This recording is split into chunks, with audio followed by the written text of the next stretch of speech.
So today I want to make some clarifications and some corrections. This is going to be rather unique.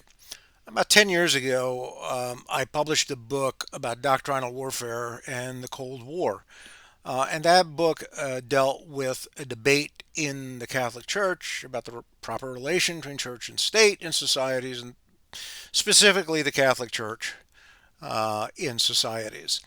And when I got done with that book, I started researching a book on America. I proceeded from a certain hypothesis, which I found out really wasn't supported by the evidence. So what you had to do, or by sufficient evidence, you had to do more research. So I did more research. As I did more research, my view of America and the world shifted.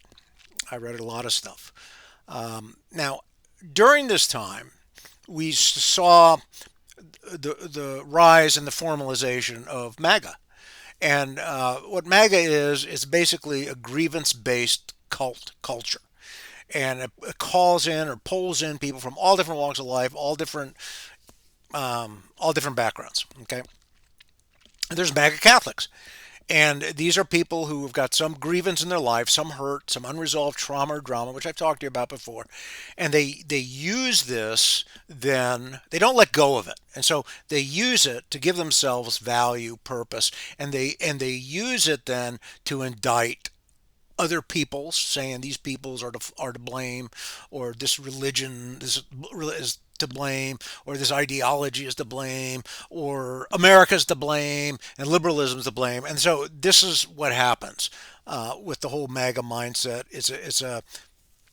It is one based on grievance, fear, anger.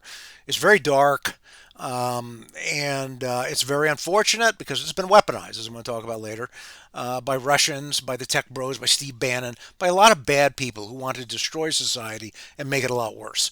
So as a result of all of this, my views of America and of the church and of the world underwent change, and I came to see that my critiques also were not correct. Some were, but many were not.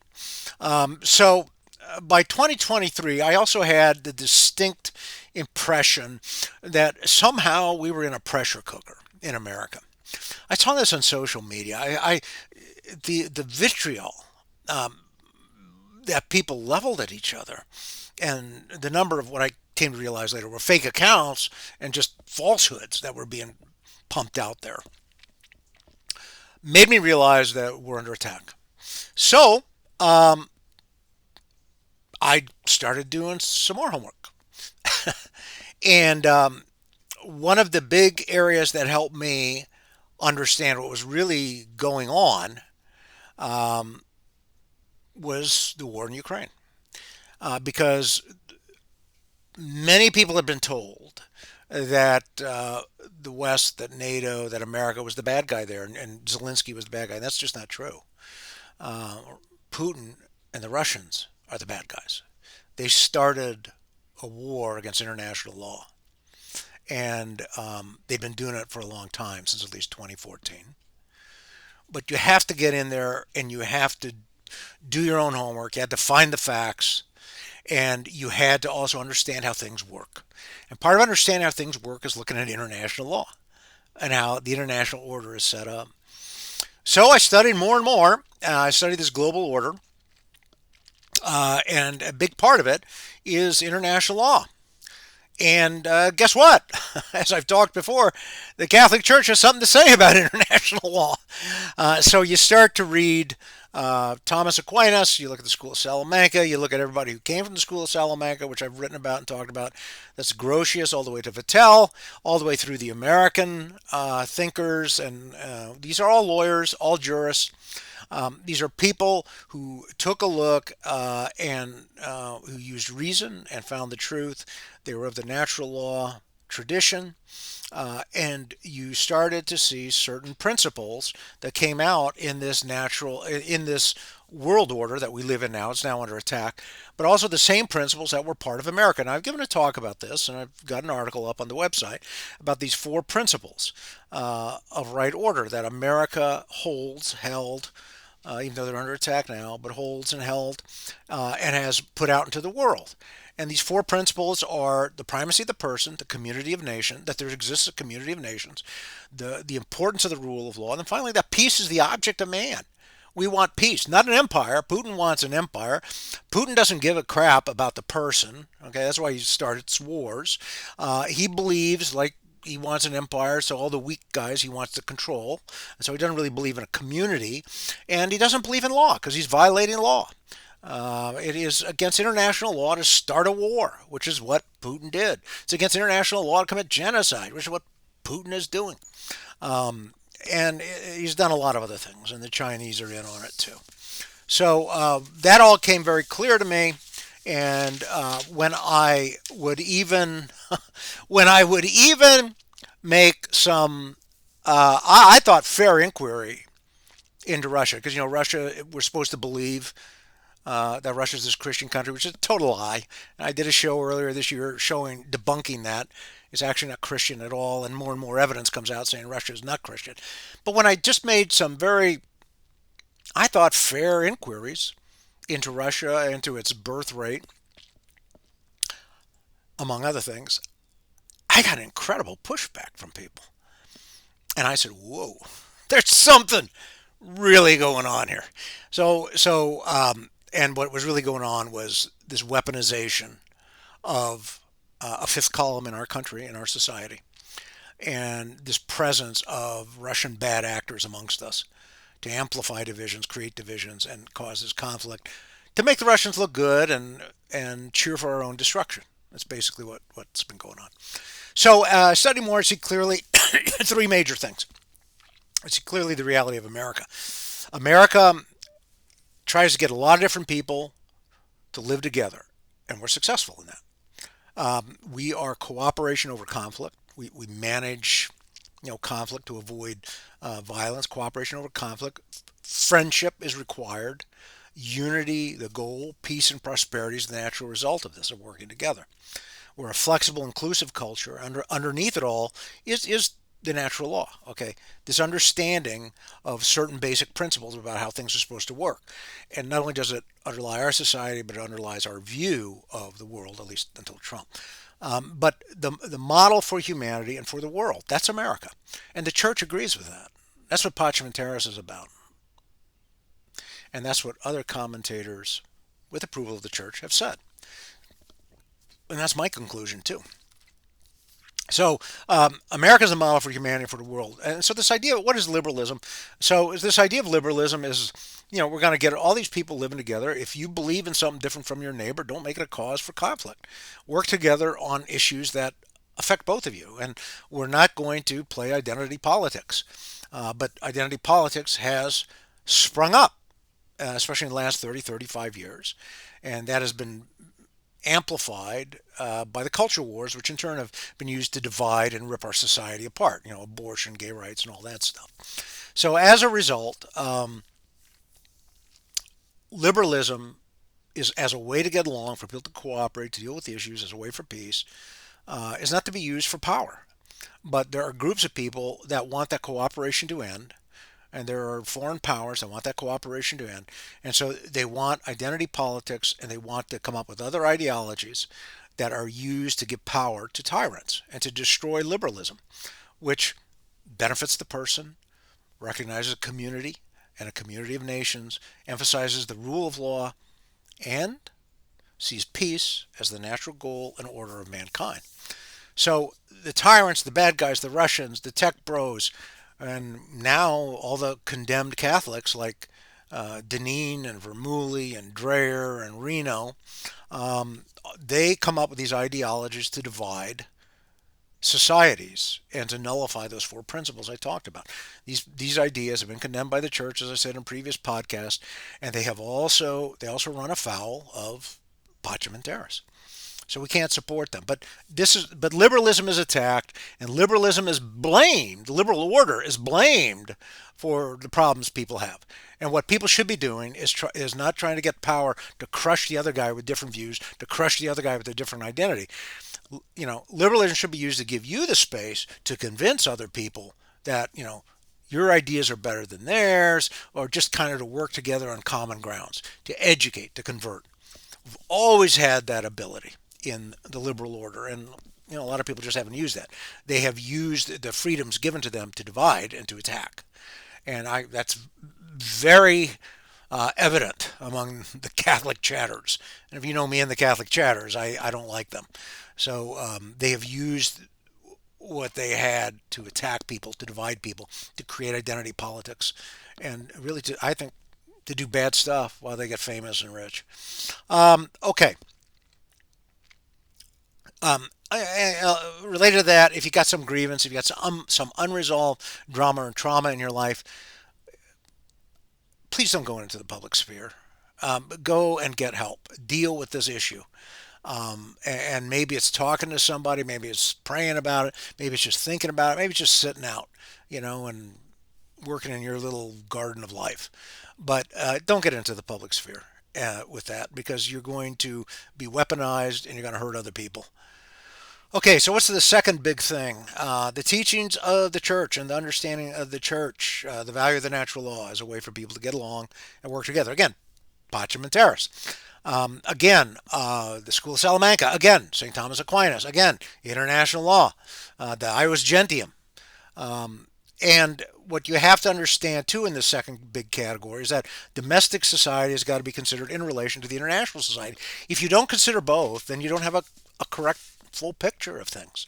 I've come to see the goodness and value of Vatican II as a way to draw people together and cooperate with each other and stop using doctrine and differences for conflict and worse.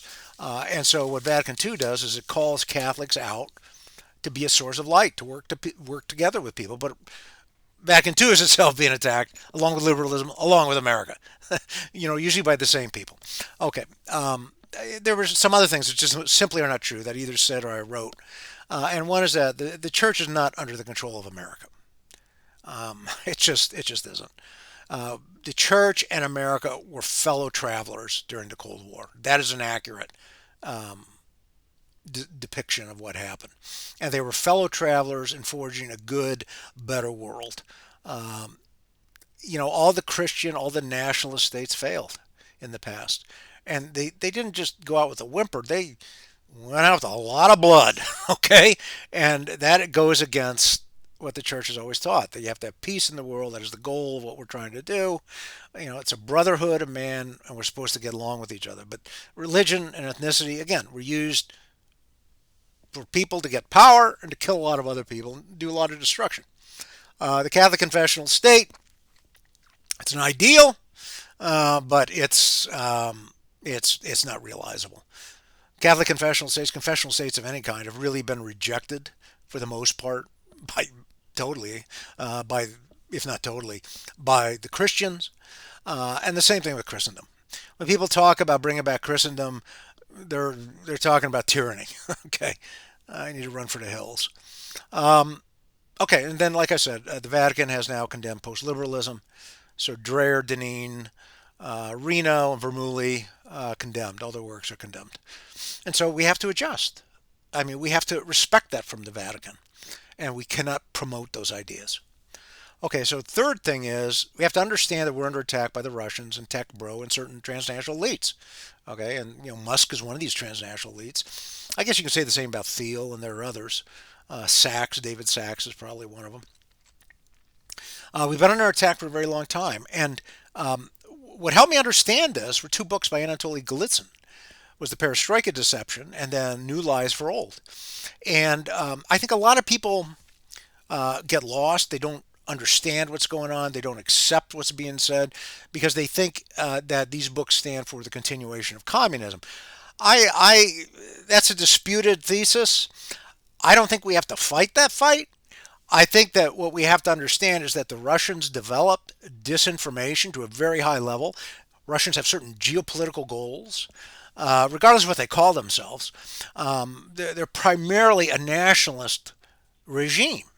And they want to advance their geopolitical goals, and they use it through information operations, and it's very effective. And so that's how you have to look at Galitzin's work and the work of some other people in that area. So I came to realize we're under attack by these people. And the Chinese, I'm sure, have their version, and I know the Iranians have their version of information operations. There was a fertile ground. They got a lot of people unhappy in America, a lot of people with grievances who'd been hurt. They stoked the fires of hatred and of grievance and of anger and of fear. They did it through social media. They did it through a lot of chatterers. And so, there's certain groups that are just turned naturally against this beneficial order that we live in, the liberal order, America and the church, and they're turned against it. And this is the neo-trad, the traditional Latin mass people. I've criticized them. There's something just not right here, and so they've pushed back at me because they know I'm right. There are a number of fascist operations in the church, Opus Dei, tradition, family, and property.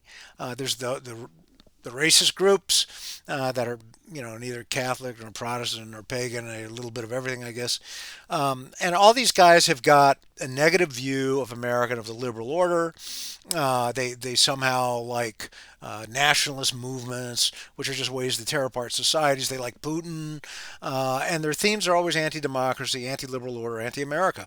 Their goal is tyranny. They're going to use sectarianism. They're going to use race, nationalism to break things down and create conflict. Okay. I've talked about these in other podcasts. So all of this leads me to the Murray book. And I think we have to clarify things and we have to correct errors as we go on and we realize that there are ambiguities or there are errors. We have to correct that. If we get something wrong, we've got to fix it. We can't cause people to stumble. And so that's what I'm doing.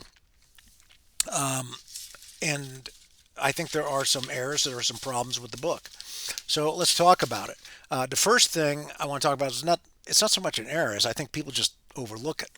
Um, and let me back up. The book only dealt with the Cold War and the U.S. doctrinal warfare program, as it may touch on the Catholic Church. That's all it dealt with, and then only in the issue of church-state relations. But it didn't deal with anything else. So anytime when you do something that narrow, it can lend itself to being unbalanced, okay, and improper use by bad actors, and we can't allow that. Okay, we can't allow that, especially in this age when the Russians are trying to turn Americans and Catholics against the church and against America and against their own best interests. Okay, because our own best interests are to keep the liberal order and to work together as friends with different people and to maintain this international order that we built, Americans built, with these four principles that have their roots in Christianity and the natural law. So that's the first point I want to make. The book is narrow, so when you have this narrow approach, you necessarily it can necessarily be used for nefarious purposes, and it can lose some balance in some people's minds. Okay, so the second thing is the doctrinal warfare program was in response to the Soviet doctrinal warfare program. That's very clearly in the beginning of the book, and a lot of people don't delve into the Soviet doctrinal warfare program. There was a Soviet doctrinal warfare program.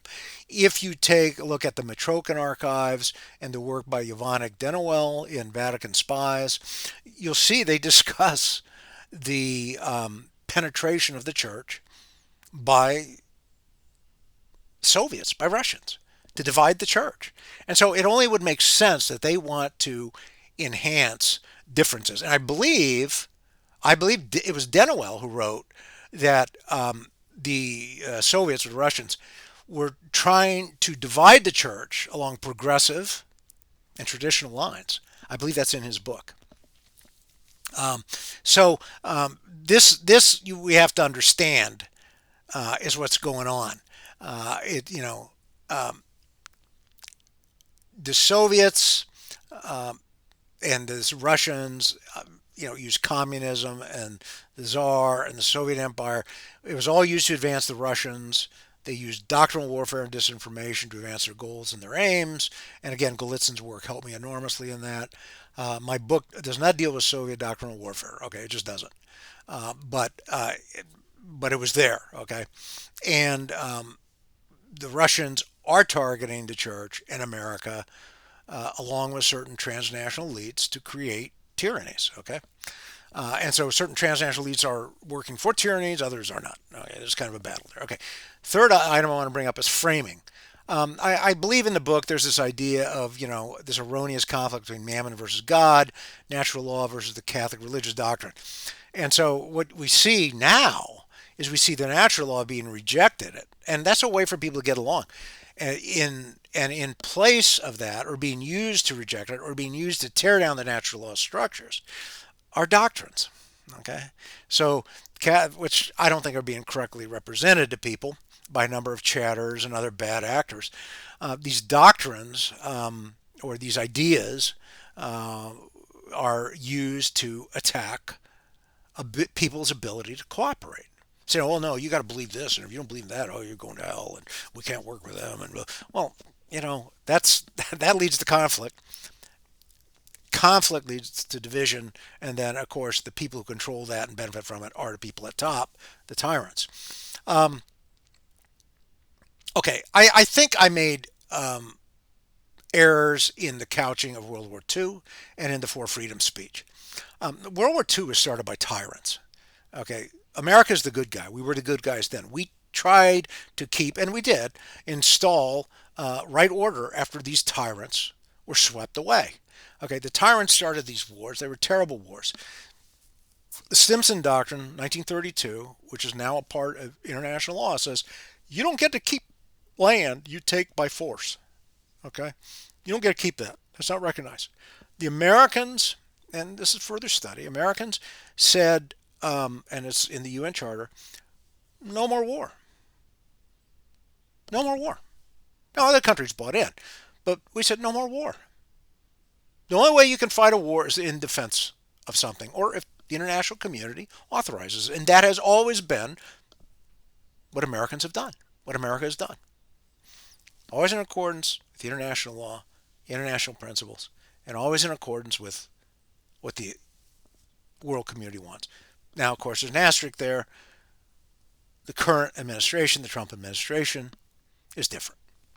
They don't care about law. They don't care about right order. Um, they're lawless people. Um, so along with couching World War II improperly, I believe also too the Four Freedoms speech. It's a crucial speech. I think has to be relooked at because that's the natural law. And so I think that what FDR and the Americans saw by the 1940s, I haven't read a number of memoirs now, they saw an opportunity for the world to be a peaceful place. This had been going on. Americans have been working for making the world peaceful and settling disputes without going to war since the late 1800s with James Brown Scott, Teddy Roosevelt, Elihu Root, and many other people, Robert Lansing, and many others, to include Cordell Hull up until the 1940s. So this was a way to create an order where there's peace and the natural law is satisfied. So I think I got that wrong in the book. That characterization of that was wrong. Okay. Another thing is, I probably didn't emphasize it enough, and maybe I didn't do it at all. I don't know. I haven't gone through the book in a long time. But the Cold War and the Soviet evil was very great. We have to understand that. It was very great, and the Soviets wanted to destroy us. And the Russians are trying real hard to succeed now. And what the Russians and the Soviets proposed, okay, what the Russians and Soviets proposed and propose is against Catholic teaching. It is against all morality. It's against the natural law. It is tyranny. It's evil, okay? And that should have been emphasized more. Okay, that brings me to my next point. I guess it's number 4, right? So there was bias. There was bias in my book. That's just it. Catholic good, America bad. Part of that MAGA anger, grievance thing coming out. America's not bad. America is good. Nazis are bad. Soviets are bad. Russians are bad. Americans are good. Okay, very simple rule and rules, and that's the truth. And you have to study America, and have to look at do your homework and honestly, and put aside all of the misinformation, disinformation that's getting fired at us, And you also have to deal with any grievances that may be there that you may have. And then you can start to see things clearly and correctly. Really, America, like I said, comports with the Catholic model of social organization. It is a model of social organization. Those four principles I've talked about earlier: peace, community, nations, rule of law, and of course the focus on the primacy of the person. And the Cold War was really not about America conquering the church. The doctrinal warfare of America was not about conquering the church. It was about America and the church cooperating and building a beneficial order with the United Nations and all the international organizations that arose subsequent to 1945 and all the conventions that were created. What America and the church cooperated in doing was bringing cooperation between all peoples. And that became the operating system, not suspicion, war, and greed and empire. So the ideas that made these 13 little colonies and later, 1550 different states one country, these ideas that brought diverse people from all over the world together to live peacefully in one country were now being taken out on the world stage during the Cold War. Due to America, our doctrinal warfare programs or ideological programs working in conjunction with the church to bring these ideas to the world and make the world a better place.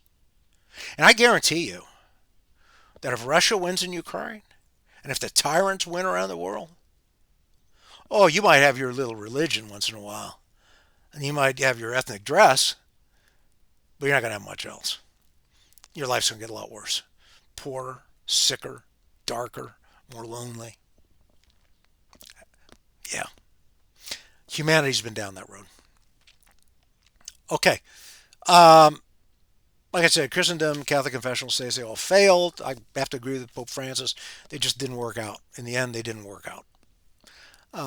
And America arose as a better, the best alternative to anything else for a number of reasons. But we're being attacked, we're being subverted. So there were a number, there were a number of polemics I engaged in the book that were simply not supported by reality as I look back on it. They were just erroneous. They were just polemics. Um, Again, America did not change the church. It didn't take over the church. It worked with the church to bring humanity together. It spread cooperation. Vatican II was not fully America and the church spread cooperation in accordance with the highest ideals of unity, peace, and reason. Vatican II was not fully understood, and so it was painted negatively. Because the Russians had penetrated the church, obviously, they're going to use things like Spirit of Vatican II to divide the church. Okay, because like Daniel said, as I mentioned earlier, Ivanic Daniel said, there was supposed to be a traditional group and a progressive group within the church. That's how the Russians were going to play it. The Soviets were going to play it. So Pacem in Terris is crucial. That tells you the model of the world. Read it, reread it. It was not dealt with in any length in the book, but it needs to be because you have to understand the connection between the domestic and the international. Murray and Connell only dealt with the domestic. They didn't look at the international. And so in that sense, they were wrong too. So you have to look at both and put them together, and that's what we have with America. Um, a few follow-up things. Liberalism doesn't cause problems; it actually solves them, brings people together to cooperate. But friendship is needed. Some of my critique of Dignitas Humanae was not wrong. Was not right. Um, Spain was a tyranny. I mean, Franco was killing people. He was destroying people. Okay, Catholic confessional state was used as a way for him to keep power. Okay, so that's wrong. Religion is not supposed to be used that way.